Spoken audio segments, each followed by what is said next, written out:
Përshëndetje zonja dhe zotëri, jeni me lajmet në DTV.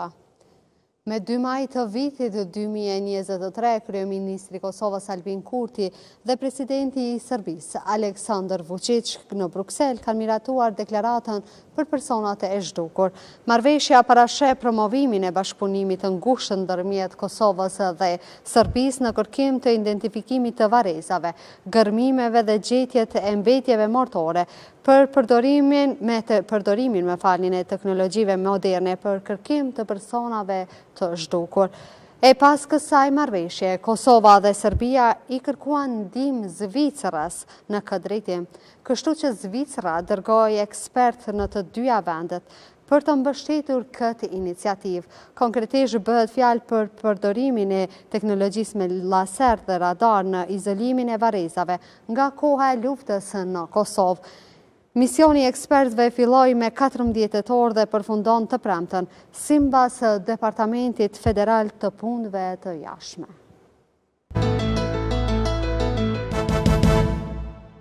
Ndërkaq në kuadër të konferencës ndërkombëtare, evolucioni në drejtësi kushtetuese bashkëkohore, shembull rajoni i Ballkanit, është organizuar vizitë katedrales Shën Nëna Terezë në Prishtinë. Dita e tretë është pasur me zhvillim me një program social në mënyrë që delegacioni të njihet përsa afërmi me historinë e Republikës së Kosovës dhe kulturën e saj. Forumi i gjykatave kushtetuese të Ballkanit, i themeluar me 27 tetor të vitit 2023, bashkon gjykatën kushtetuese të Bullgarisë, Kosovës, Maqedonisë së Veriut, Malit të Zi, Turqisë dhe Shqipërisë, rreth vlerave të përbashkëta të demokracisë, sundimit të drejtësisë dhe mbrojtjeve të drejtave të njeriut. Ky forum është themeluar me qëllim të përforcimit të bashkëpunimit ndërmjet gjykatave kushtetuese të rajonit dhe për të shërbyer si platformë diskutimi dhe shkëmbim të prevojave mbi drejtësinë kushtetuese. Presidenti i Serbisë Aleksandar Vučić ka diskutuar me takim me presidentën e Komisionit Evropian, e cila po qëndron në Beograd. Ajo theksoi se Serbia ka shqetësim për disa çështje në BE që ka qenë kundër saj, vlerësoi gatishmërinë e komisionerës për të dëgjuar vendimet e saj.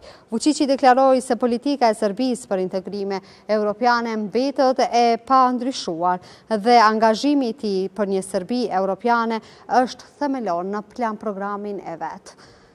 Ai gjithashtu diskutoi për situatën gjithëpërfshirëse dhe diskutoi për rëndësinë e negocimit për të ardhmen e popullit të rajonit dhe për çështjen e Kosovës.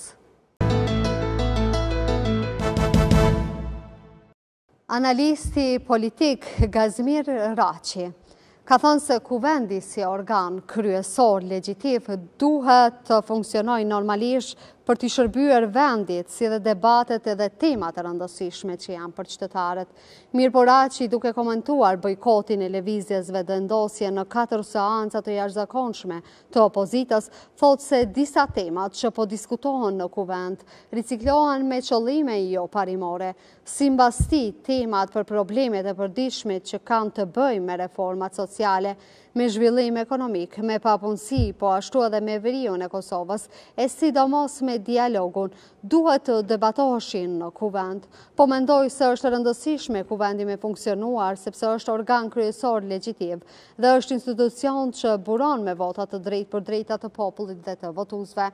Natyrisht që kuvendi duhet me shërby për temat që janë të rëndësishme jetike për jetën e përditshme, por jo dhe për disa temat që ko pas kohë riciklohen me qëllime jo parimore. Ndonë se thot se nuk i di arsyeën e bojkotit për këto veprime që ai quajti fushat para zgjedhore e nënshkurtit. Raçi thot se bojkoti nuk mund të konsiderohet si shkelje kushtetuese. Por nuk e kam kuptuar arsyeën se pse deputetët e televizjes vetëvendosje nuk po marrin pjesën në këto seanca, por në një formë ose në një mënyrë unë e kam parë si një nismë fillimit të fushatës elektorale. Me kërkesë të rritjes së pagave dhe respektimi i të drejtave të punëtorëve, punëtorët teknik të Kuvendit të Kosovës kanë hyrë në ditën e 39 të grevës. Punëtorët kanë qëndruar në grevë në oborin e Kuvendit të Kosovës me kërkesa që pagat u rritër në 550 euro. Ata kanë thënë se përgjatë këtyre ditëve, operatori privat nuk është interesuar fare për gjendjen e tyre. Nazife Krasniqi, përfaqësuese e punëtorëve, tha se shumica grave që janë duke punuar në Kuvend për mbi 20 vjet dhe se greva nuk do të ndaloj deri në plotësim të kërkesave të tyre.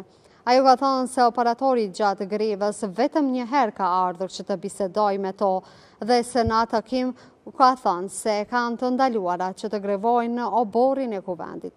Krasniqi ka shtuar se në lidhje me këtë ka kërkuar që të njoftohet në formë zyrtare, por që nuk ka pranuar një njoftim të tillë. Ajo po ashtu ka ciktuar se gjatë punës që ka pasur parregullsi të shumta, duke shtuar se nuk i është paguar as trusi e as orët shtesë. Shefkije Canolli, punëtore greviste, ka treguar edhe një rast ku një kolege e saj nga lodhja ka pasur edhe si pasojë e grevës ka pësuar një aksident, ku sipas saj gjendja e aksidentuarës është e rëndë. Kryeministri i Kosovës Albin Kurti sot mori pjesë në pritjen e organizuar nga ambasada e Çekisë në shënim të ditës kombëtare të Çekisë. Ai foli për kënaqësinë e madhe të kremtimit të ditës kombëtare të Republikës Çeke, vendi i cili është një nga partnerët tanë më të ngushtë dhe aleatët e palëkundur të Kosovës, tha Kurti. Mirënjohje shprehu veçanërisht për mbështetjen e Çekisë në përpjekjet e Kosovës në rrugën e integrimit evropian, ndërsa Republika Çeke këtë vit e shënoi 2 dekada të anëtarësimit në Bashkimin Evropian dhe një qerek shekulli në NATO. Ndërkaq ish kryetari i Odës Ekonomike të Kosovës Safet Gërxhaliu ka komentuar takimin e kryenegociatorëve të Kosovës dhe Serbisë, Besnik Bislimi dhe Petra Petković. Ai ka thënë se situata në Serbi po faktirizohet. Në një intervistë, Gërxhaliu ka potencuar se çdo ditë e më shumë Kosova është duke humbur, qoftë në aspektin ekonomik, politik dhe marrëdhënie me Bashkimin Evropian. Duhet të kuptohet e vërteta që ky dialog është ndruar në një dialog maratonik. Pra rezultatet të pritura në këtë dialog në drejtim të Kosovës është duke humbur çdo ditë më shumë, qoftë nga aspekti ekonomik, politik, por edhe në perspektivat europiane. Përmes një përmirësimi të imazhit të saj, ka thënë Gërxhaliu, ai ka thënë se aspekti kohor i Kosovës do t'i kushtojë, madje edhe më shumë situata e Serbisë do të faktorizohet.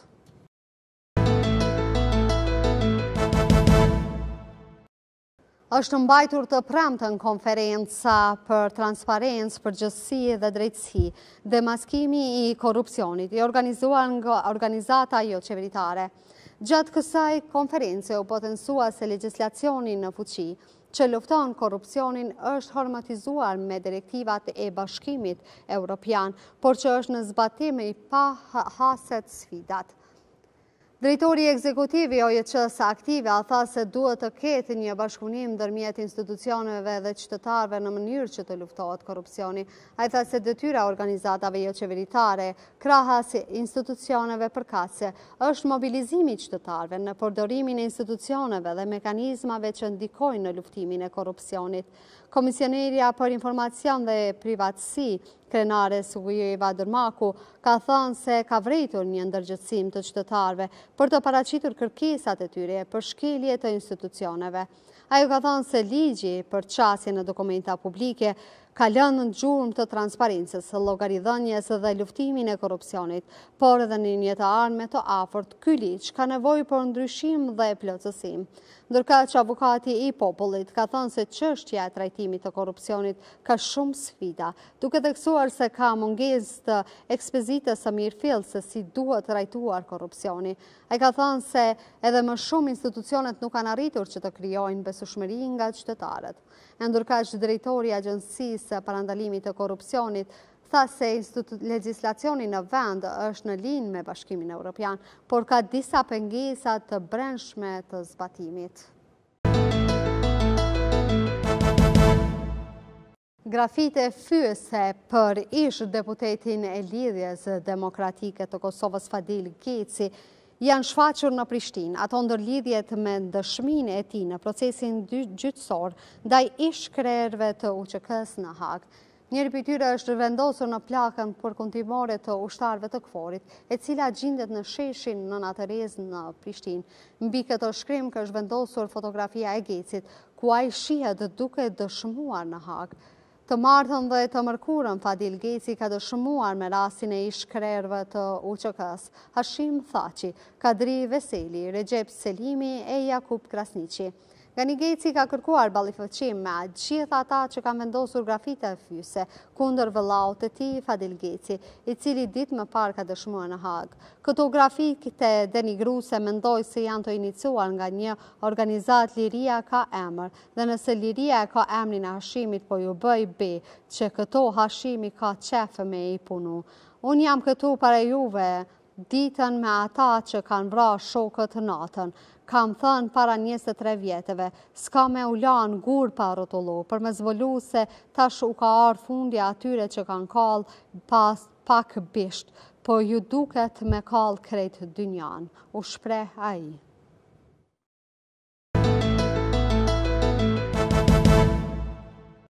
Tetori po shërben për të rritur ndërgjegjësimin e kancerit të xhirit, i cili po prek miliona gra në mbar botën, por të paktan janë edhe burrat. Lidhur me këtë, Instituti Kombëtar i Shëndetësisë Publike të Kosovës është shprehur se fokusi vihet në rëndësinë e zbulimit dhe diagnostifikimit të hershëm, duke njohur faktet se kanceri i gjirit dhe faktorët e rrezikut dhe mënyrën për të shmangur atë përmes të jetuarit shëndetshëm. Oftalmologët e Kosovës kanë organizuar Kongresin e 4 nacional dhe takimin e 2 ballkanik. Me këtë rast, zëvendësja e shëndetësisë Dafina Gexha tha se mbështetin nisma të tilla të cilat ndihmojnë në përparimin e shkencës mjekësore dhe shërbimeve për pacientët. Sipas saj, kjo është një mundësi e jashtëzakonshme për shkëmbimin e njohurive dhe përparimeve të fundit në këtë fushë. Madje tha se janë bërë investime të mëdha në ÇKUK, duke premtuar edhe përmirësim të infrastrukturës dhe aparaturave të reja. Ky kongres, i cili bashkon profesionistët e fushës nga rajoni jon dhe më gjerë, është një mundësi e jashtëzakonshme për shkëmbim të njohurive dhe përparimeve të fundit në fushën e oftalmologjisë. Ndërmjet punës suaj, ju kontriboni në ruajtjen dhe përkushtimin e shëndetit të syrit për mijëra pacientë në vit.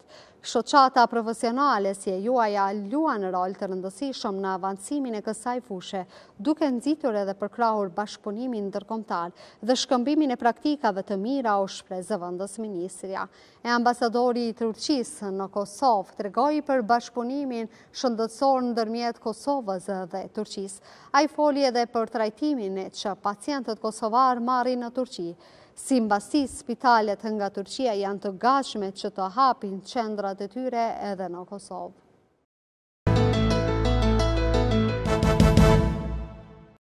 Zonja dhe zotrin, kaq kishim për këtë edicion të lajmeve. Deri në edicionin e radhës, miru takofshim.